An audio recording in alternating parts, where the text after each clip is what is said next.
நம்ம ஒரு இனிப்பு வேணுமா, ஒரு தேன், இல்லை என்றால் கருப்பட்டி, அப்படி ஒரு பழக்கத்தை சிறு வயதிலிருந்தே நம்ம கொடுத்தாக வேண்டிய கட்டாயத்தில் இருக்கிறோம். அப்படித்தான் நம் பழைய உணவுகள் இருந்துச்சு. இனிப்பு வெள்ளை சர்க்கரை வந்து 100-150 வருஷம். இந்த 150 வருஷத்தில் தான் வெள்ளை சர்க்கரை எப்போ எவ்வளவு சந்தையில் கூட ஆரம்பித்ததோ அதே அளவுக்கு நோய் கூட்டமும் கூடிக்கொண்டே இருக்கு. அது வந்ததுக்கு அப்புறம் தான் கூடுது. அப்போ அதை மொத்தமாக விளக்கணுங்கிற எப்போவாது எடுத்துக்கொள்ளணுங்கிற எண்ணம் இருக்கக்கூடாது. மொத்தமாக விளக்கணுங்கிற ஒரு எண்ணம் தான் நமக்குள்ளே இருக்கணும். பழைய உணவுகளில் நம்ம வந்து எடுத்துக்கொள்ளணும் அப்படின்னா அந்த கருப்பட்டி, இனிப்பு வேணும்னா கருப்பட்டியோ தேனோ எடுத்துக்கொள்வது தான் உசிதமான ஒரு விஷயமாக இருக்கும். நண்பர்களே, சுவை அடிப்படையில் தான் வந்து இன்னைக்கு எல்லா சந்தை வந்து பிடிக்க ஆரம்பிக்கிறதே சுவையை வைத்து தான். ஆனால் அந்த சுவை அடிப்படையில் தான் நம்மளுடைய உடல் இயக்கமே இருக்கிறது என்பது நம்ம நிறைய பேர் தெரிஞ்சுக்கிறது இல்லை. சித்த மருத்துவமோ ஆயுர்வேதமோ எல்லாம் தொடர்ச்சியாக வலியுறுத்தி சொல்வது சுவை அடிப்படையில் உங்கள் உணவை வைத்துக் கொள்ளுங்க. திரும்ப திரும்ப இப்போ வலியுறுத்தி சொல்றது இனிப்பையும் உப்பையும் குறைத்து கொள்ளுங்க. இனிப்பு உப்பும் குறைத்து கசப்பையும் துவர்ப்பையும் கூட்டக்கூடிய ஒரு பழக்கத்தை இனிமேல் எடுத்துக்கொண்டாகணும். எந்த முன்னாடிலாம் வந்து அறுசுவை உணவு ஒவ்வொரு சுவைக்கு பின்னாடியும் மருத்துவ குணம் இருக்கு. ஆனால் 40 தாண்டுகிறோம் என்றாலே இனிப்பையும் உப்பையும் குறைச்சிக்கணும், கசப்பையும் துவர்ப்பையும் ஏதாவது ஒரு வகையில் தினசரி நல்லா யோசிச்சு பாருங்க. நீங்கள் ஞாயிற்றுக்கிழமை, போன ஞாயிற்றுக்கிழமையிலேருந்து இந்த ஞாயிற்றுக்கிழமை வரைக்கும் எத்தனை பேர் தினசரி கசப்பு சாப்பிட்ருப்போம்? இருக்காது. கசப்பான உணவுலேயே சர்க்கரையை போட்டு, பாவக்காய் பொரியல்லையே சர்க்கரையை போட்டு வெள்ளத்தை போட்டு அதை வந்து நல்ல ஜாங்கிரி மாதிரி ஆக்கி சாப்பிட்ற பழக்கம் தான் நம்மக்கிட்ட இருக்கு. ஆனால் கசப்பு சுவைக்கு பின்னாடி தான் அத்தனை மருத்துவ குணங்களும் ஒளிந்திருக்கிறது. ஏன் நிலவேம்பை கொண்டாடுகிறது சித்த மருத்துவம்? அதனுடைய கசப்பு தான். அந்த நிலவேம்பினுடைய கசப்புக்கு பின்னாடி ஒளிந்திருக்கக்கூடிய ஆண்ட்ரோகிராஃபினும் பானிகுலேட் ஏ பி இந்த சத்துக்கள் தான் வைரஸ்களினுடைய பெருக்கத்தையே குறைக்கிறது, ஈரலை பாதுகாக்க வைக்கிறது, சர்க்கரை வியாதியை கட்டுப்பாட்டில் வைக்கிறது. அப்போ தினம் நம்ம கசப்பு சேர்க்கணுமா வேண்டாமா? தினம் நிலவேம்பு கஷாயம் எடுக்கணும்னு அவசியம் இல்லை. ஆனால் தினம் பாவக்காய் சாப்பிடலாம், தினம் கோவக்காய் சாப்பிடலாம், தினம் வெந்தயம் சாப்பிடலாம். கசப்பு சுவையுள்ள ஏதாவது ஒரு உணவு தினசரி நம் உணவில் இடம்பெற்று கொண்டே இருக்கணும். அத்தனை ஆய்வுகளும் வலியுறுத்தி சொல்றது கசப்பும் துவர்ப்புக்கு பின்னாடி இருக்கக்கூடிய சத்துக்கள் தான் பல வகையில் நம்ம நோயை வந்து சீராக்குறது. புதியவர்கள் நிறைய இருக்கீங்க. மாலை ஆனால் சித்த மருத்துவத்தில் அடிக்கடி சொல்லக்கூடிய விஷயம் மாலையில் சாப்பிடக்கூடிய கடுக்காய். அந்த கடுக்காய் எதற்கு வலியுறுத்தி சொல்றோம்னா அதில் விஞ்சி இருக்கிறதுல 6 சுவையும் உள்ளது கடுக்காய். 6 சுவையும் உள்ள கடுக்காயில விஞ்சி இருப்பது என்னன்னு பார்த்தீங்கன்னா துவர்ப்பும் கசப்பும் தான். அதனுடைய பல மருத்துவ குணங்களுக்கு அந்த கசப்பும் துவர்ப்பும் தான் காரணமாக இருக்கு. நம்ம நினைக்கிற மாதிரி அது வெறும் மலம் கழிவதற்கான, நிறைய பேர் நினச்சிருக்காங்க கடுக்காய் சாப்பிட்டா நல்லா ஆய் போகும், நல்லா மலச்சிக்கல் தீரும் என்று. அப்படி இல்லை, மலம் நன்றாக கழியும். ஆனால் நம்ம உடலினுடைய 3 தோடங்கள் சொல்லுவோம், வள்ளுவர் சொன்னது, வலி அழல் ஐயம், 3ஐயும் சீராக வைத்துக் கொள்வதற்கான சத்துக்கள் அதில் கடுக்காயில் நிறைந்திருக்கிறது. மாலை நேரத்தில் அந்த 1/2 ஸ்பூன் கடுக்காய் பொடியை சாப்பிட்றது, அல்லது அதே கடுக்காய் நெல்லிக்காய் தாண்டிக்காய் 3ம் சேர்ந்த திரிபலாவை எடுத்துக்கொள்வது, இந்த மாதிரி நம்முடைய பழக்கம் அந்த 6 சுவையில் அந்த பிரதானமாக இருக்கிற கசப்பும் துவர்ப்பும் உள்ள விஷயத்தை நாம் சேர்த்து கொள்ள தான் நமக்கு சவால்களாக இருக்கக்கூடிய இந்த சர்க்கரை, இரத்த கொதிப்பு, புற்றுநோய்கள் பிடியிலிருந்து கொஞ்சம் நம்மை காப்பாற்றிக் கொள்ளலாம். பழைய உணவுகளில் ஒவ்வொரு உணவுகளுக்கு பின்னாடி இருக்கக்கூடிய அக்கறையும், அந்த உணவு எப்படி தயாரித்தார்கள், அந்த உணவு என்ன மாதிரி பயன்படுது என்று உற்று பார்க்க பல ஆச்சரியங்கள் வருது. அவல் எடுத்துக்கொள்ளுங்க. நம்ம எல்லாருக்கும் தெரிந்த அவல் அப்படின்னாலே குசேலன் வந்து கிருஷ்ணருக்கு எடுத்துகிட்டு போனார், அந்த காலத்திலே நமக்கு அவல் இருந்தது, இந்த செய்தி நமக்கு தெரியும். ஆனால் அவல் பற்றி யோசித்து பார்த்தா இன்றைக்கு அது அவலுடைய உலகம் மிக பெருசு. ஃப்ளேக்ஸ், இந்த ஃப்ளேக்ஸுங்கிறது வந்து கெலாக் அப்படிங்கிற ஒருத்தருடைய பேட்டன்ட் இது ஃப்ளேக்ஸ். அவன் வந்து முதல்ல கார்னில் உருவாக்கினான், அப்புறம் ஓட்ஸில் உண்டாக்குனாங்க. உலகம் முழுக்க தயார் நிலையில் இருக்கக்கூடிய உணவு உலகம் வந்து 1800-700களுக்கு அப்புறம் வந்து அந்த ஃப்ளேக்ஸ் வந்துச்சு. ஆனால் நம்ம ஊர் அவல் வந்து அதற்கு பலாயிரம் ஆண்டுகளுக்கு முன்னாடியே நாம் அந்த அவல் செய்து வைத்திருக்கிறோம். அந்த அவலினுடைய குறிப்புகளை எல்லாம் பார்த்தோன்னா எங்களுடைய சிதம்பரத்துவத்தில் நாங்கள் படிக்கும்போது வரும். மற்றதுக்கெல்லாம் வந்து பூணுள்ள உலக்கையை வைத்து இடிப்பார்கள். ஒரு அமுக்குராங்கிழங்கை உடைக்கணும் அப்படின்னா அந்த அமுக்குராங்கிழங்குக்கு உலக்கை வைத்து இடிப்பதற்கு வந்து மர உலக்கையில் கீழே ஒரு பூண்டு இருக்கும், இரும்பு பூண்டு இருக்கும். ஆனால் அரிசி அவல் செய்யும் போது அந்த அரிசி அவலுக்காக நெல்லை குத்தும் போது அதில் கூட வந்து ரொம்ப சூடு வந்ததுன்னா அந்த நெல்லினுடைய தன்மை குறைஞ்சிரும், அதனுடைய மருத்துவ கூறுகள் குறைந்துவிடும் என்று பூணில்லாத உலக்கைகளில் இடிச்சிருக்காங்க. அவ்வளவு சிறப்பாக நம் சமூகம் அவலை செய்து வைத்திருந்தது. வீட்டில் எல்லார் வீட்லேயும் அவல் வந்து ஒரு சேமிப்பு பொருளாக இருக்கும். ஒரு 60 வயதை ஒட்டியவர்களுக்கெல்லாம் தெரியும், வீடுகளில் அவல் சேமித்து வைத்திருந்தது. வீட்டுக்கு போனால், யார் சொந்தக்காரங்க வீட்டுக்கு போனால் ஒரு கைப்பிடி அவல் எடுத்து டவுசர் பாக்கில் போட்டுட்டு அதை வாயில் போட்டு சாப்பிட்டுட்டு போனதும், அந்த அவல் வெறும் அவல் பச்சை அவலை வாயில் போட்டுட்டு ஒரு கருப்பட்டி துண்டதை சாப்பிட்டுட்டு போன காலம் எனக்கு உண்டு, எனக்கு நினைவில் உண்டு. ஆனால் இன்றைக்கி அவல் அப்படின்னா அது மறந்தே போயிடுச்சு. ஒரு ரெடி டு குக் அப்படிங்கிற அடிப்படையில் உள்ள ஒரு உணவு தான் அவல். இன்றைக்கு எத்தனை பாரம்பரிய அரிசிகள் இருக்குது. சிகப்பரிசி இருக்குது, கருப்பு கவுனி அரிசி இருக்குது, மாப்பிள்ளை சம்பா அரிசி இருக்குது, தூய மல்லி சம்பா அரிசி இருக்குது. இந்த அரிசிகளில் நாம் அவல் செய்து வீட்டில் வச்சு அந்த அவலை ஒரு உப்புமாவாகவோ இல்லை என்றால் அந்த அவலில் ஏதாவது உடனடியாக சிற்றுண்டிகள் தயாரிப்பதற்கு ஆகச்சிறந்த உணவு அவல்.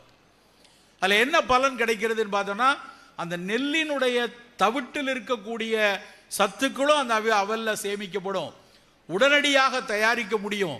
அதோடு சேர்ந்து உடனடியாக உடலுக்கு எனர்ஜி தேவைப்படக்கூடிய, ஒரு ஆற்றல் தேவைப்படக்கூடிய விஷயங்கள் எல்லாத்திலும் அவல் ஆகச்சிறந்த ஒரு உணவாக. அவ்வளவு அவல் ரகங்கள் நம்ம ஊரில் இருந்திருக்கு. அந்தந்த ஊர்களில் அந்தந்த ஊரில் விளையக்கூடிய அரிசிகளை அவலாக அடித்து வைத்திருக்கிறார்கள். அதே நாஞ்சில் நாடன் தான் எழுதுவாங்க. எழுதும்போது அவர் சொல்லுவார், 4 நாளி நெல் கொடுத்தா ஒரு நாளி அவல் கொடுக்கக்கூடிய ஒரு பாதியீடு. பாரதியார் காலத்துலேருந்து அது சொல்லுவா, பாதியீடு பண்ட மாற்று, நீ 4 நாள் இது கொடுத்தீங்கன்னா ஒரு நாள் இதை கொடுக்குறேன் அப்படின்னு சொல்லி வாங்கி சாப்பிடக்கூடிய ஒரு பழக்கம் நம்மகிட்ட இருந்துச்சு. இன்றைக்கி அதெல்லாம் மறந்துட்டோம். அந்த அந்த மாதிரி அவல் சாப்பிடக்கூடிய பழக்கம் மறந்துருக்கிறது. ஓட்ஸ் ஃப்ளேக்ஸ் சாப்பிடவா சார், ஓட்ஸு சாப்பிட்டா உடம்பு இளைக்குமாமே அப்படின்னு நிறைய பேர் சொல்லிகிட்டு இருக்காங்க. இதுவரைக்கும் ஓட்ஸ் ஃப்ளேக்ஸ் சாப்பிட்டு உடம்பு இளைக்குதுன்னு எங்கேயும் ஒரு சயின்டிஃபிக்காக ஒரு ஸ்டடி இல்லை. நிறைய விளைஞ்சுது, குதிரைக்கான உணவு அது, குதிரைக்காகத்தான் அவன் ஓட்ஸை தயாரித்து வச்சுருந்தான். குதிரை சாப்பிட்டது போக மீதி நிறைய இருக்குது, எங்கேயாவது விற்கணுமே அப்படின்னு நினச்சோடனே இந்தியாவில் நிறைய கழுதைங்க வந்து எப்படியாவது எடையை குறைக்கணும்னு நினச்சிட்டு இருக்காங்க, அவங்களுக்கு வித்துடலாம் அப்படின்னு சொல்லி இந்த ஊரில் வந்து அவ்வளோ அவலையை கொண்டு வந்து, அந்த ஓட்ஸ் அவலை கொண்டு வந்து சேர்த்தார்கள்.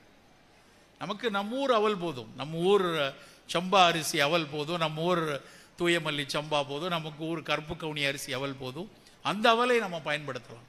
நம்ம உள்ளூரில் இருக்கக்கூடிய உணவுகளின் மீதான ஒரு தீர்க்கமான பார்வையும் அதில் இருக்கக்கூடிய அறிவியல் கூறுகளை யோசிக்கக்கூடிய தன்மையும் நாம் வளர்த்து கொள்ள வேண்டும் நண்பர்களே.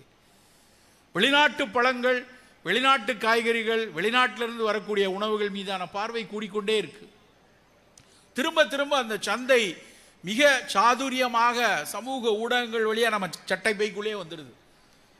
10 வருஷத்தை விட இப்போ இருக்கிற 10 வருஷத்துக்கு முன்னாடி இவற்றையெல்லாம் பெரிய பெரிய விளம்பரங்கள் வந்துச்சு. பெரிய பெரிய ஆளுமை மிக்க மனிதர்களை வச்சு இதெல்லாம் கொண்டு வந்தாங்க. இன்றைக்கி அப்படிலாம் இல்லை. இன்றைக்கி வெகு இலகுவாக சோஷியல் மீடியா மூலமாக அத்தனை குப்பை உணவுகளும் நம்ம வீட்டுக்குள்ளே வருது. நமக்கே தெரியாத விஷயங்களை நம்ம வீட்டு பிள்ளைங்கள், இதெல்லாம் தெரியாதா அவங்களுக்கு, இதெல்லாம் வந்திருக்கு தெரியுமா, சோஷியல் மீடியாவில் பார்த்து பார்த்து அதை வந்து நம்ம வீட்டுக்குள்ளே கொண்டு வந்து அந்த குப்பை உணவுகளை கொட்டக்கூடிய தன்மை. ரொம்ப எச்சரிக்கையாக இருக்கணும். இந்த சோஷியல் மீடியா நிறைய அறிவியலை, நம்ம நிறைய விஷயங்களை நமக்கு உடனடியாக வருதுன்னு ஒரு பக்கம் சந்தோஷம் இருக்கலாம். ஆனால் அதே சமயத்தில் பல்வேறு குப்பைகளையும் பல்வேறு குப்பை எண்ணங்களையும் நமக்குள்ளே கொண்டு வந்து விடுது. நெக்ஸஸ் என்று ஒரு புத்தகம், யுவான் உராரி எழுதிய புத்தகம், நாகலட்சுமி சண்முகம் அவங்க வந்து தமிழாக்கம் பண்ணியிருக்காங்க. அதில் அந்த அம்மா மிக அழகாக ஒரு வரியை எழுதுகிறாங்க. ஜனநாயகத்திற்கு எதிரான முரட்டு வன்முறை என்று எழுதுவார்கள். சமூக ஊடகத்தின் மூலமாக வரக்கூடிய செய்திகளை ஜனநாயகத்திற்கு எதிரான முரட்டு வன்முறை என்று, நம்முடைய சிந்தனையவே மழுங்கடித்து இது சரியா தவறா, இது உண்மையா பொய்யா என்று யோசிக்க முடியாத அளவுக்கு அந்த செயற்கை நுண்ணறிவு நிறைய குப்பைகளை கொடுத்துக்கிட்டே இருக்கு. வெறும் ஆர்டிஃபிஷியல் இன்டெலிஜென்ஸ்லேயே இந்த பாடுபடுறோம். இப்போ குவாண்டம் ஆர்டிஃபிஷியல் இன்டெலிஜென்ஸ் வருது. மனிதன் யோசிக்க முடியாத அளவுக்கு யோசனையை அந்த அறிவியல் யோசித்து நம் மனசுக்குள்ள தேவையில்லாத விஷயங்களையோ வணிகம் எதை முடிவு செய்யணுமோ அதை கொண்டு வந்து கொடுத்துரும். இதுதான் நல்லது, இதுதான் மிகச்சிறப்பு, இதுதான் சரியானது, இதை நீ தேடி பிடித்து வாங்கி சாப்பிட்டால் மட்டும்தான் ஆரோக்கியமாக இருக்க முடியும், மகிழ்ச்சியாக இருக்க முடியும்னு அந்த குப்பை உணவுகள் வரும்போது இவையெல்லாம் வழக்கொழிந்து போய்விடக்கூடாது. இவையெல்லாம் என்ன என்ன காரணத்துக்குன்னே தெரியாமல் போயிடும். நாம் தான் அதை அந்த மரபை கடத்த வேண்டும். நம் வீட்டு பிள்ளைகள்கிட்ட, நம் நண்பர்கள்ட்ட இது குறித்த உரையாடல் மட்டும்தான் அவற்றை வலியுறுத்தி வைக்கும். கலோரி பற்றி நம்ம குழந்தைகளுக்கு தெரிந்திருக்கிறது, புரதம் பற்றி தெரிந்திருக்கிறது. எல்லாரும் பேசுகிறான். வீட்டில் பெரிய பெரிய டின்னில் புரதடப்பா வாங்கி சென்னை மாதிரி பகுதிகளில் ஜிம்னாசியம் போனாங்கன்னா அவன் கொடுத்து விட்டுறான். மசில் மாஸ் நல்லா ஸ்ட்ரென்தன் ஆகணுமா, நீ ஜிம் பண்ணும்போதே கூட சேர்ந்து இந்த ப்ரோட்டீன் பவுடர் 3 ஸ்பூன் போட்டுக்கோ, 4 ஸ்கூப் போட்டு சாப்பிடு, சோறே திங்காத, வெறுமனை காலையில் எழுந்திரிச்சு இந்த ப்ரோட்டீன் பவுடர் எடு அப்படின்னு ஒரு பெரும் சந்தை உருவாக்கிட்டு இருக்கு. புரதம் நல்லது தான், எல்லாருக்கும் தெரிஞ்சது. நம்ம ஒரு 70 கிலோ எடை இருக்கோம்னா 70 கிராம் புரதம் வேணுங்கிறது அவசியமான ஒன்று. ஆனால் எப்படி அதை எடுக்கணும்? எத்தனை புரதங்கள் நம்மளுக்கு அன்னாட சாப்பாட்டிலிருந்தே எடுக்க முடியும்? நான் காலையில் கொஞ்சம் 2 முட்டை எடுத்துக்கிறேன், கொஞ்சம் ஒரு சோயா துண்டு எடுத்துக்கொள்கிறேன், கொஞ்சம் பீன்ஸ் பொரியல் எடுத்துக்கிறேன், 2 நிலக்கடலை கொஞ்சம் எடுத்துக்கிறேன். அப்படி புரதத்தை சேர்த்துக்கொள்ளணும். இந்த புரோட்டீன் பவுடர் வச்சு 2 ஸ்பூன் டைரெக்டாக எடுக்கும்போது இன்னொருத்தர் கூடவே ஒரு அறிக்கை வருது, இந்த மாதிரி புரத உணவுகள் சிறுநீரகத்திற்கு ஒரு ஸ்ட்ரெஸ்ஸை கொடுக்கும். சிறுநீரகத்துக்கு ஏற்கனவே அவருக்கு ஏதாவது ஒரு நெஃப்ரான்ஸில் ஒரு தொந்தரவு இருக்குது அப்படின்னா இப்படியான புரதங்களை நமக்கு அதில் நெஃப்ரான்ஸ் பல மில்லியனில் இருக்குது. சிறுநீரகத்தில் பல மில்லியனில் இருக்கும்போது ஏதாவது ஒரு வகையில் நம்ம இந்த ஸ்ட்ரெஸ் இது கூட கொஞ்சம் அந்த புரதத்தில் நம்ம கூட கொடுக்கறதுனால ஏதாவது கொஞ்சம் போல் அந்த சலிப்பான்கள், அந்த சலிக்கக்கூடிய அந்த நெஃப்ரான்ஸுகளில் தொந்தரவு இருந்ததுன்னா கூடுதலாக அந்த நோயை கொடுத்து விடும். நமக்கு தெரியாது, எந்த விதமான குறிகுணங்களும் தெரியாது, யூரின் நல்லா தான் போகும், எந்த விதத்திலும் தெரியாது. ஆனால் குமுலேட்டிவாக கொஞ்சம் கொஞ்சமாக 5-6 வருடங்கள் 10 வருடங்கள் ஆகும்போது அவை சிக்கல்களை கொண்டு வந்து விடும். அப்போ நம்ம இளைஞர்கள்ட்ட, நம்ம வீட்டு பிள்ளைங்களுக்கு உனக்கு புரதம் வேணும், ஆனால் அந்த புரதத்தை நம்முடைய உணவிலிருந்து, அன்னாட சாப்பிடக்கூடிய உணவிலிருந்து எடு. எவ்வளவு நல்ல புரதங்கள் இருக்குது நம்மகிட்ட. பீன்ஸிலிருந்து, பட்டாணியிலேருந்து, மரக்கறியாளர்களாக அந்த மாதிரி எடுத்துக்கொள்ளணும். இல்லை புலால் உணவு எடுப்போமா, மீன் எடுத்துக்கொள்ளுங்க, முட்டை எடுத்துக்கொள்ளுங்க. ஒரு நாளைக்கு காலை சாப்பிடக்கூடிய உணவு தினம் இட்லி, தோசை, சாம்பார், சட்னி வேண்டாம். நம்ம எல்லாரும் நினைக்கிறது என்னென்னா, தினம் இட்லி தோசை காலையிலேருந்து ஞாயிற்றுக்கிழமை சாயந்தரம் மாவு அரைச்சி வச்சுட்டோன்னா சனிக்கிழமை வரைக்கும் அதே மாவு தான் ஃப்ரிட்ஜுக்குள்ளே. காலையில் எழுந்திரிச்சா தோசையை சுட்டு இட்லியை வச்சு சட்னி வச்சு சாம்பார் வச்சு.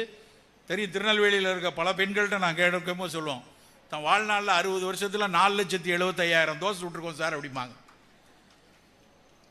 தினம் அதை சுட்டு சுட்டு அதை மட்டுமே வாழ்க்கை ஓடிட்டு இருக்கு, வேற உணவே இல்லையா?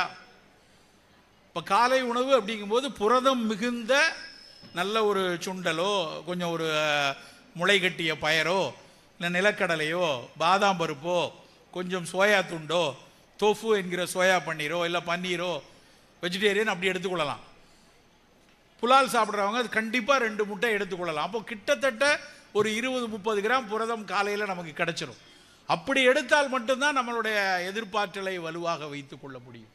நண்பர்களே, ஒவ்வொரு வேளை உணவிலும் அக்கறையாக இருக்க வேண்டிய கட்டாயத்தில் நம்ம இருக்கிறோம். முன்னாடிலாம் அது சாய்ஸ், இப்போ அது மேண்டேட். நம்ம குடும்பத்தில் நம்மளுடைய தாத்தாவுக்கோ, பாட்டிக்கோ, அப்பாவுக்கோ, அம்மாவுக்கோ நமக்கு புற்றுநோய்கள் இருக்கணும் வைங்களேன், நமக்கு வருவதற்கான சாத்தியங்கள் கொஞ்சம் வந்துடுது. அப்போ அதிலிருந்து நம்ம எப்படி காத்துக்கொள்வது, எப்படி அந்த நோய் கூட்டங்கள் வராமல் பார்த்துக்கொள்வது? நம்முடைய எதிர்ப்பாற்றலை சரியாக வைத்துக்கொள்ளால் மட்டும்தான் அவற்றை காத்துக்கொள்ள முடியும். நம்ம தாத்தாவுக்கு, நம்ம பாட்டிக்கு, நம்மளுடைய வீட்டில் இருக்க பெரியவர்களுக்கு 75 வயது 80 வயது இருக்குது அப்படின்னா நமக்கும் 75-80 வயது வருவதற்கான அத்தனை சாத்தியங்களும் உண்டு. அதை கெடுப்பது என்பது நம்ம குப்பை உணவுகள் சாப்பிடுவதனால் மட்டும்தான். அப்போ அதிலிருந்து விலகி நம்ம உணவை எப்படி செம்மையாக்கி கொண்டு போகணும்னு ஒவ்வொரு நாளும் யோசிக்க வேண்டும். ஒரு 4 மாதத்துக்கு முன்னாடி நான் அமெரிக்காவில் மெசச்சூட்ஸ் மெடிக்கல் யூனிவர்சிட்டி, உலகத்தில் மருத்துவ பல்கலைக்கழகங்களில் ஆகச்சிறந்த ஒரு பல்கலைக்கழகம். அங்கு பணியாற்றக்கூடிய பேராசிரியர்கள் நம்ம ஊரில் இருந்து படித்து அங்கே போய் ஆசிரியர்களாக இருக்காங்க. பாஸ்டன் நகரத்தில், பாஸ்டன் தமிழ்ச்சங்கத்தில் உரையாற்றுவதற்காக போயிருக்கேன். அப்போ அங்கே வந்து அவர்களோட சந்தித்து அவர்களை பேசி கொண்டிருக்கும்போது அவர் வந்து அவங்க என்ன ஆராய்ச்சி பண்ணுறாங்கன்னு நான் ஒரு ஒரு தெரிஞ்சுக்கணுங்கிறதுக்காக நான் கேட்குறேன் அவர்கிட்ட. அந்த பேராசிரியர் அவங்க வந்து வெட்டினரி சயின்ஸ் படித்த அம்மா அவங்க, அவரும் அவர் கணவர் வந்து மைக்ரோபயாலஜி பண்ணவங்க. 2 பேரும் அங்கேயே பிஹெச்டி பண்ணி அங்கேயே ஒர்க் பண்ணிகிட்டு இருக்காங்க. நான் அவங்கள்ட்ட கேட்குறேன், என்ன இதில் நீங்கள் ரிசர்ச் பண்ணுறீங்க அப்படின்னு. ஆச்சரியம் என்னென்னா, அவருடைய ஆராய்ச்சிக்குரிய பொருள் என்ன தெரியுமா? தோசை மாவு, ஆப்ப மாவு. அவர் ஒரு ப்ரோபயாட்டிக் ரிசர்ச்சர். தோசை மாவுக்கும் ஆப்ப மாவுக்கும் என்ன வித்தியாசம் இருக்குது, தென்னங்கல்லுக்கும் பனங்கல்லுக்கும் என்ன வித்தியாசம் இருக்குது, கல்லிலிருந்து வரக்கூடிய அந்த மைக்ரோப் எப்படி இருக்குது, தோசை மாவிலிருந்து வரக்கூடிய அந்த நுண்ணுயிரி எப்படி இருக்குது, இதையெல்லாம் அவர்கள் ஆய்ந்து கொண்டு இருக்கிறார்கள். எங்கே? அமெரிக்காவில் உட்காந்து. பழைய சோறில் ஒரே நாளில் அதை வந்து காலையில் வச்சா எப்படி இருக்குது, அந்த பழைய சோறோடு வேறு பொருட்களை சேர்க்கும் போது அது என்ன மாற்றத்தை உருவாக்குறது, இதுதான் அவங்க ஆராய்ச்சி செய்து கொண்டிருக்கிறார்கள். கம்பூச்சா அப்படின்னு நீங்கள் கேள்விப்பட்டிருக்கலாம். தேநீரில் அந்த தேநீரை புளிக்க வைத்து அதை வந்து பருகக்கூடிய பழக்கம் சீனர்களுக்கு உண்டு. சோயாவை புளிக்க வைத்து மிசோ சூப் என்று குடிப்பார்கள் ஜப்பானியர்கள். ஜப்பானில் மிசோ சூப் சாப்பிட்றான், அங்கே கம்பூச்சா சாப்பிட்றாங்க. நம்ம ஊரில் தோசை மாவு, பனங்கள் இதெல்லாம் இங்கே பழக்கம் இருக்குது. இது எல்லாத்தையும் ஒப்பிட்டு ஆய்வு செய்கிறார் அவர். அத்தனை புளிக்க வைக்கப்பட்ட உணவும் உடலுக்கு ஆரோக்கியம் தருது, அதில் இருக்கக்கூடிய மைக்ரோ மிகச்சிறப்பு அப்படின்னு சொல்லி அவருடைய ஆய்வுகள் சென்று கொண்டிருக்கிறது. அதில் எந்த விதமான பாக்டீரியாஸ், எந்த விதமான நுண்ணுயிர்கள் மிகச்சிறப்பாக பணியாற்றுகிறது, அவற்றை தனியாக எடுத்து எப்படி நம்ம பிற உணவுகளோடு சேர்த்து கொடுக்கலாம் என்பதுதான் அவருடைய ஆய்வு. ஆனால் நம்ம ஊர் பழஞ்சோறில் இது இயல்பாகவே நமக்கு கிடைக்கிறது. இந்த புளிக்க வைக்கப்பட்ட உணவுகள் மீதான பார்வை உலகம் முழுக்கவே இருந்திருக்கிறது. மிசோ சூப்பை பற்றி, ஜப்பானியர்கள் சாப்பிடக்கூடிய மிசா சூப், நீங்கள் எங்கே போய் சைனீஸ் இதில் ரெஸ்டாரண்ட்டில் இல்லை ஜாப்பனீஸ் ரெஸ்டாரண்ட்டில் போய் சாப்பிட்டாலும் அந்த மிசோ சூப் இல்லாமல் இருக்காது. நமக்கு எல்லாம் தெரியும், ஜப்பானில் வந்து குண்டு போட்டது, ஹிரோஷிமா நாகசாகியில் குண்டு போட்டப்ப ஒரு ஆய்வு முடிவு என்ன சொல்கிறாங்க அப்படின்னா, இந்த மிசோ சூப் குடிக்கிறவங்களுக்கு, மிசோ சூப் குடித்து கொண்டிருப்பவர்களுக்கு அந்த குண்டில் கதிர்வீச்சினால் வரக்கூடிய விளைவுகள் கொஞ்சம் குறைவாக இருந்தது அப்படின்னு ஒரு ஆராய்ச்சி கட்டுரை எழுதுறாங்க. அந்த அளவுக்கு அந்த மிசோனா ஒன்றும் இல்லை, சோயா மாவை அரைச்சி புளிக்க வச்சு நம்ம எப்படி தோசை மாவு பண்ணுறோமோ அது மாதிரி அவர்கள் அதை செய்து கொடுக்குறாங்க. இந்த புளிக்க வைக்கக்கூடிய உணவுகள், இந்த ஒயினுடைய கதைகள் படித்தாலும் முதல்ல வந்து ஒரு கிரேக்கத்தில் ரோமானிய பேரரசில் ஒரு ராணி வந்து அவர் கணவரோடு இருக்கக்கூடிய பிணக்கில் அந்த ராஜா வந்து அந்த ராணியை பார்க்கவே வரமாட்டாராம். எப்போ பார்த்தாலும் அவர் வந்து தன் நாட்டை பெருக்கக்கூடிய ஒரு பழக்கத்தில் எப்போ பார்த்தாலும் நாடை பிடிக்கிறதுன்னு அலைஞ்சிக்கிட்டே இருந்திருக்காரு. அப்புறம் அந்த புறத்தை விரிவாக்குறதுலேயும் அலைஞ்சிக்கிட்டே இருந்திருக்காரு. இந்த மணி இருந்திருக்கிறவரை ஒரு நாள் சண்டை கட்டியிருக்காங்க அந்த அம்மா ராணியும் அவங்களும்.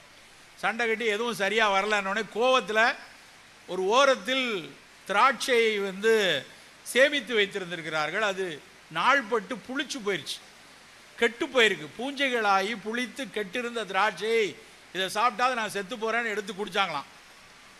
அது குடித்தவங்களுக்கு அந்த அம்மாவுக்கு ஒரு தீராத தலைவலி இருந்ததாம், மைக்ரைன் மாதிரி.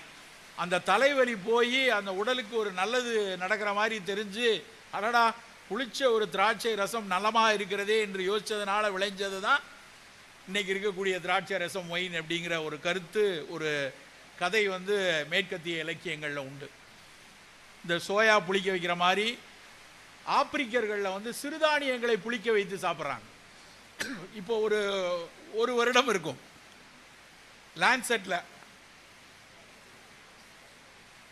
லான்செட் என்பது மருத்துவ உலகில் மிகப்பெரிய முக்கியமான பத்திரிகை. அதில் ஒரு ஆர்டிக்கல், மற்ற இதில் சும்மா எழுதுகிற மாதிரிலாம் அங்கே லான்செட்டில் வர முடியாது. அந்த லான்செட்டில் ஒரு ஆர்டிக்கல் வந்ததுன்னா அது மருத்துவ உலகின் உச்சம். அத்தனை கண்டுபிடிப்புகளும் அங்கே தான் வெளியாகி, எப்படி அறிவியல் உலகில் நேச்சர் இருக்கிறதோ அது மாதிரி மருத்துவ உலகில் லான்செட். அதில் ஒரு ஆராய்ச்சி முடிவு. அந்த ஆராய்ச்சி முடிவு என்ன தெரியுமா?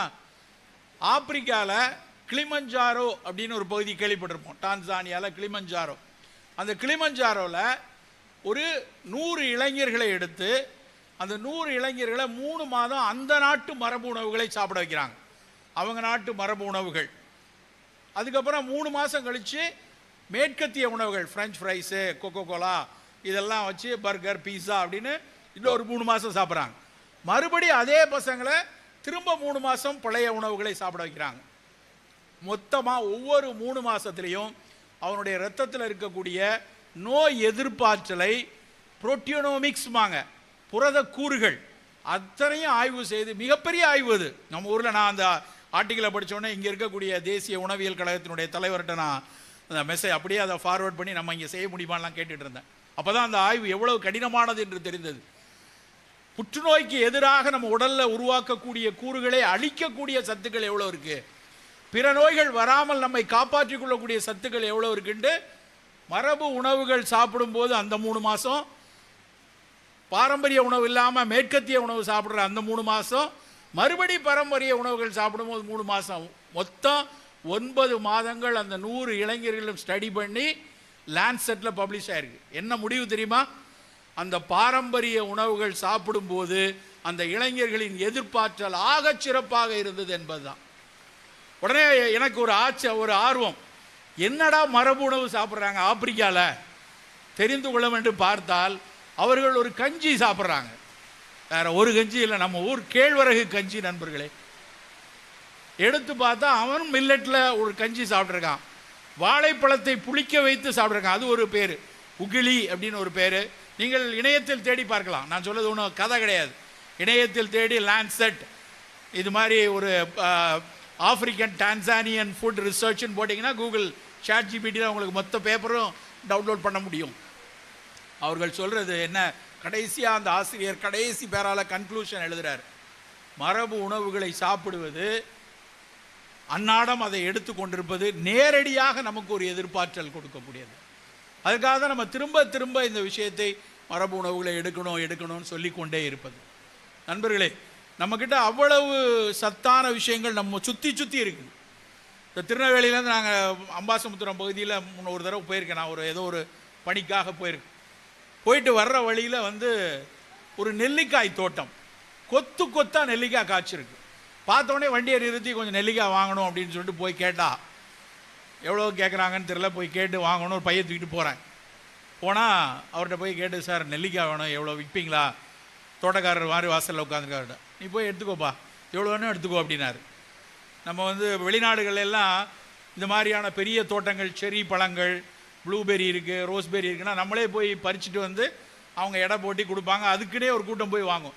நம்ம ஊரில் கூட அப்படி வந்திருக்காங்க, ரொம்ப நல்லா இருக்குன்னு போய் நானே போய் அங்கங்கே இருக்கலாம் பறித்து பேக்கெலாம் எள்ளிட்டு கொடுத்து, சார் எவ்வளோ கொடுக்கணும்ண்ணா அப்படின்னு கேட்க, எடுத்துகிட்டு போங்க சார். ரொம்ப அலட்சியமாக சொன்னார், எடுத்துகிட்டு போங்க சார். என்ன இது, ஏன் இப்படி சொல்கிறீங்க? எடுத்துகிட்டு போங்கன்னா அவர் சொல்கிறார், சார் பரிகூலி கூட கிடைக்காது சார், 5 ரூபாய்க்கும் 6 ரூபாய்க்கும் கேட்டுட்டு இருக்கானுங்க, நானே என்ன செய்யணும் வச்சுருக்கேன், நீங்கள் யூஸ் பண்ணனா வச்சுக்கோங்க அப்படின்னார். அவ்வளவு வேதனையாக இருந்துச்சு. உலகத்தின் ஆகச் சிறந்த பழம் நெல்லிக்காய். நீங்கள் மருத்துவ ரீதியாக அதுக்குள்ளே இருக்கக்கூடிய அத்தனை கூறுகள், நம்ம எல்லாருக்கும் தெரிஞ்சது விட்டமின் சி இருக்குது, அது மட்டும் இல்லை, அதில் இருக்கக்கூடிய டானின்ல, அதில் இருக்கக்கூடிய ஃப்ரீ ரேடிக்கல் ஸ்கேவெஞ்சிங், அதில் இருக்கக்கூடிய ஆன்டி ஆக்சிடென்ட், உலர்த்தினாலும் குறையாத விட்டமின் சி ரொம்ப முக்கியமாக தெரிஞ்சுக்கணும். விட்டமின் சி ஈஸியாக வெயிலில் காஞ்சி போயிடும், ஆனால் நெல்லிக்காயில் போகாது. அவ்வளவு சிறப்பான நெல்லிக்காய் தினம் தினம் நம்ம சாப்பிடக்கூடும். தினம் எடுக்கலாம். எத்தனை பேர் நம்ம சாப்பிட்றோம் தினம்? ஆனால் நம்ம வீட்டில் ஆப்பிள் வாங்கி வைக்கிறோம். எங்கேயாவது யாரையாவது பார்க்க போனால் உடனே ஆப்பிள் வாங்கிட்டு போகிறதா, மாதுளம்பழம் வாங்கிட்டு போகிறதா? ஏன் நெல்லிக்காய் வாங்கிட்டு போகக்கூடாது? ஏன் நெல்லிக்காவை இன்னொருத்தர் கொடுக்கக்கூடாது? எனக்கு அந்த விவசாயியை பார்க்கும்போது அவ்வளவு வேதனையாக இருக்கும். உலகில் மிகச்சிறந்த ஒரு ப்ராடக்டாக அவர் பண்ணுறாரு, ஆனால் பரிகூலி கூட கிடைக்காது சார், எடுத்துகிட்டு போங்க. இங்கே தான் நெல்லைக்கு பக்கத்தில், இப்போ தென்காசி மாவட்டம், அது தென்காசியில் அப்படி விற்றுக்கிட்டு இருக்காங்க. ரொம்ப ரொம்ப வேதனையாக. நல்ல பொருட்கள் மீதான ஒரு பார்வை நாம் மாறணும். வாழைப்பழத்தை நம்ம எவ்வளவு துச்சமாக நினைக்கிறோம். வாழைப்பழம்னா என்னது, அது ஏதோ சுகர்காரங்க ஏற்கனவே சாப்பிட முடியாது, ரொம்ப ஹை கிளைசிமிக். மற்றபடி வாழைப்பழம் சாப்பிட்றதே கிடையாது, எங்கேயும் யாரும் இப்போ வாங்குறதில்ல. பல பேரில் வீட்டில் வாழைப்பழங்கிறது பிள்ளையாருக்கான 10 ஸ்டாண்டாக மட்டும்தான் இருக்குது. சாமி கும்பிடும்போது வச்சுட்டு தூக்கி தூர போட்டுறது. தினம் சாப்பிடக்கூடிய ஆகச்சிறந்த பழங்களில் ஒன்று வாழைப்பழம்.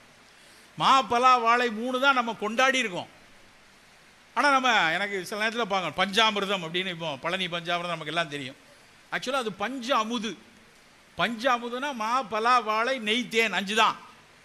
ஆனால் இப்போ பார்த்தீங்கன்னா அதில் ஆப்பிள், கிஸ்மிஸ் பழம், பாதாம் பருப்பு எல்லாம் போட்டு பழனி ஆண்டவருக்கே வந்து காக்டெயிலாக பண்ணி கொடுக்க ஆரம்பிச்சிட்டாங்க. ஆக்சுவலாக பஞ்ச அமுதுனா மா, பலா, வாழை, நெய், தேன் 5 தான். அதுதான் பஞ்ச அமிர்தமாக மாறிச்சு. அப்படி ஒரு ஆகச்சிறந்த பழமாக இருக்கக்கூடிய பழம் நம்ம ஊரில் கிடைக்கக்கூடிய வாழைப்பழத்தை யோசிச்சு பாருங்க.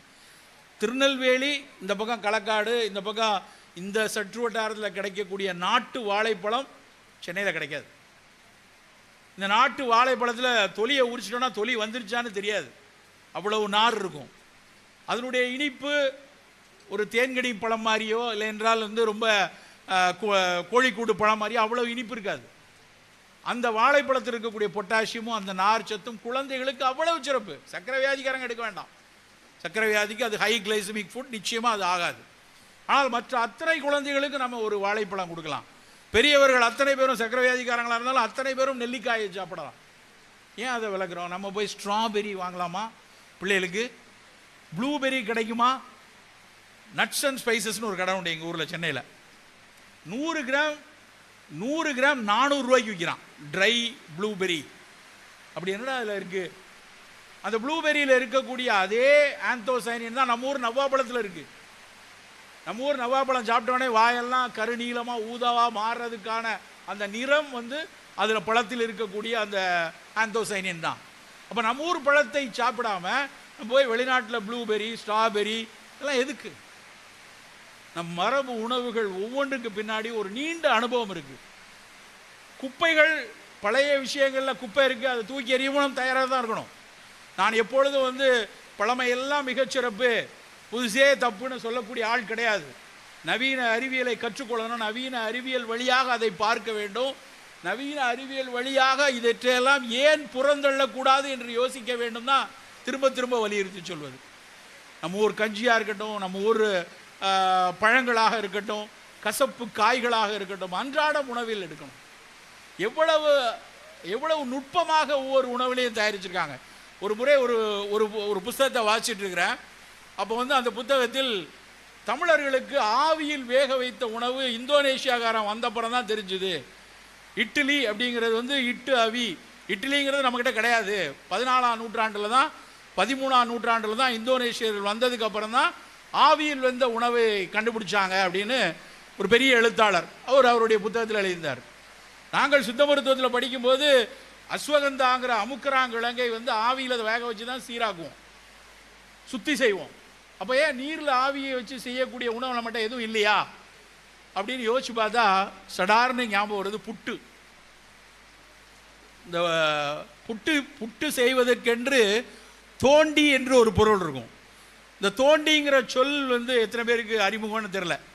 பட்டினத்தாரனுடைய ஒரு பாட்டு ஞாபகம் இருந்தா, நந்தவனத்தில் ஒரு ஆண்டி 4-6 மாதமாய் குயவனை வேண்டி கொண்டு வந்தானடி ஒரு தோண்டி, அதை கூத்தாடி கூத்தாடி போட்டு உடைத்தாண்டி என்று ஒரு தத்துவ பாடல் உண்டு.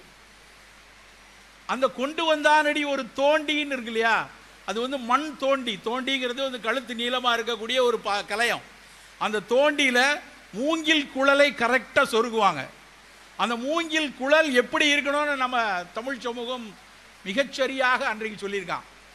சாதாரண மூங்கிலை பயன்படுத்த முடியாது, அதுக்கு நல்ல 8 அங்குலம் விட்டு இருக்கணும்.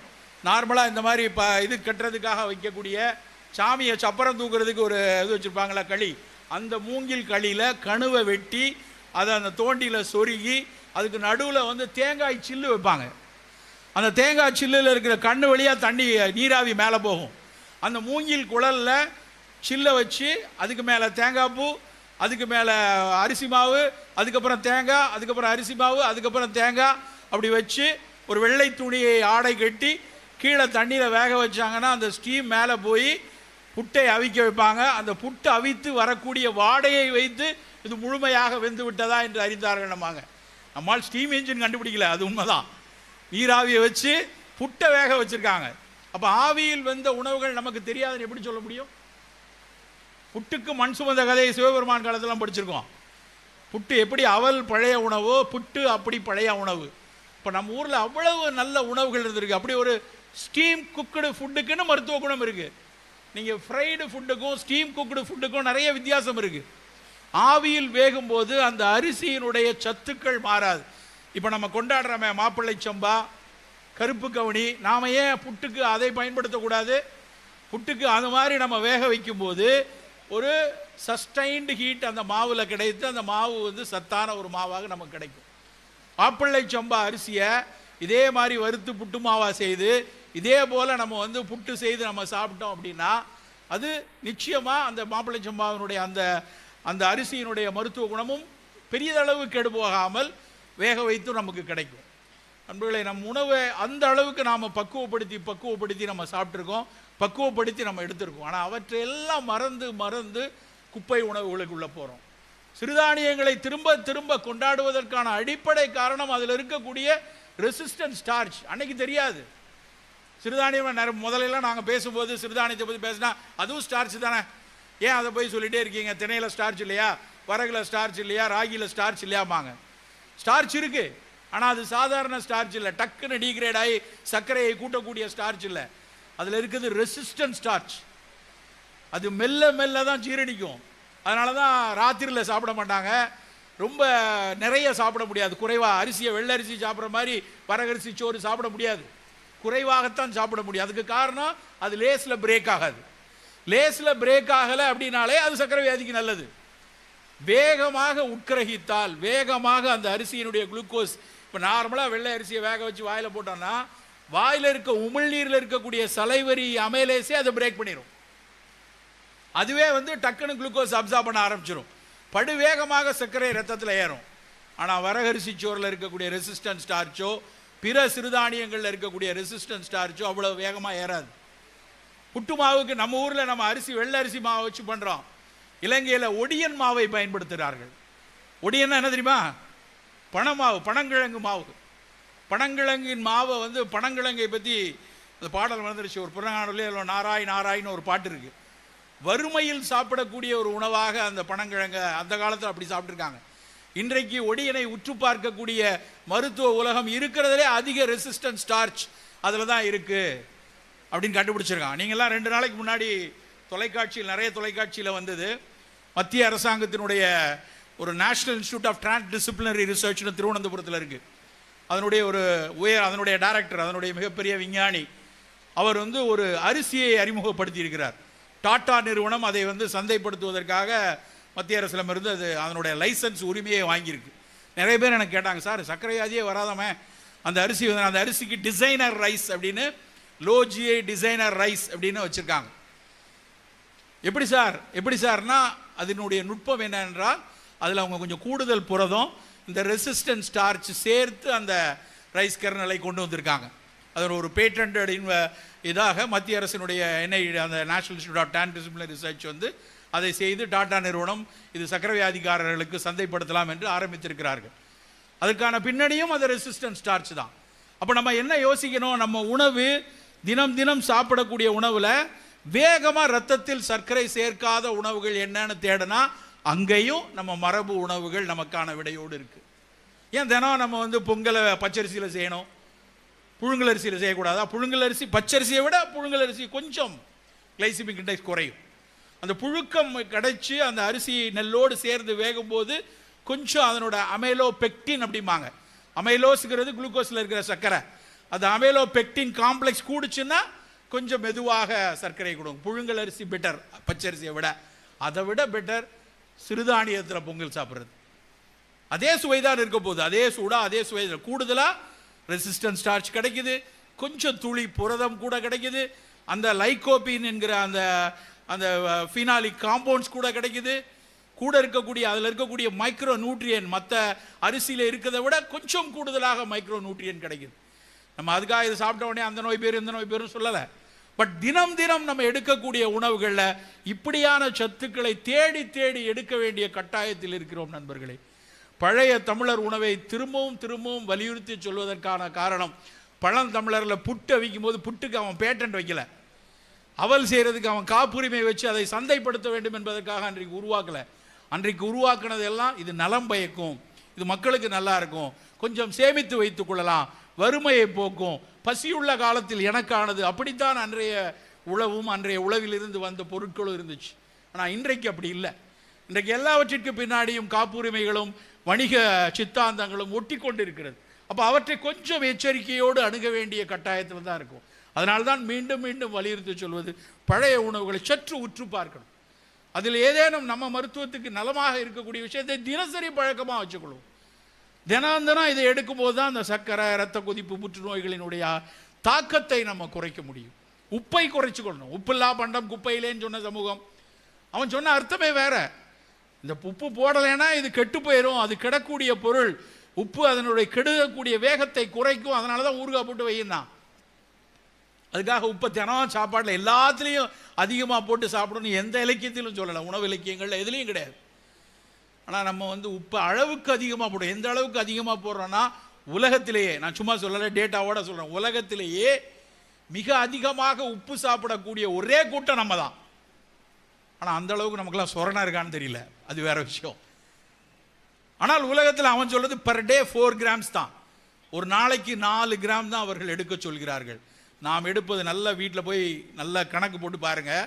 ஒரு நாளைக்கு நம்ம வீட்டில் நம்ம சாப்பிடக்கூடிய உப்பினுடைய அளவு 8 கிராம் நண்பர்களே. 1 கிலோ உப்பு பாக்கெட் வாங்கினா 4 பேர் இருக்க வீட்டில் ஒரே மாசத்துல காலி ஆகுது. அப்போ ஒரு ஆளுக்கு 250 கிராம், 30 நாளைக்கு கணக்கு போத்தீங்கன்னா ஒரு நாளைக்கு 8 கிராம் சாப்பிட்றோம்.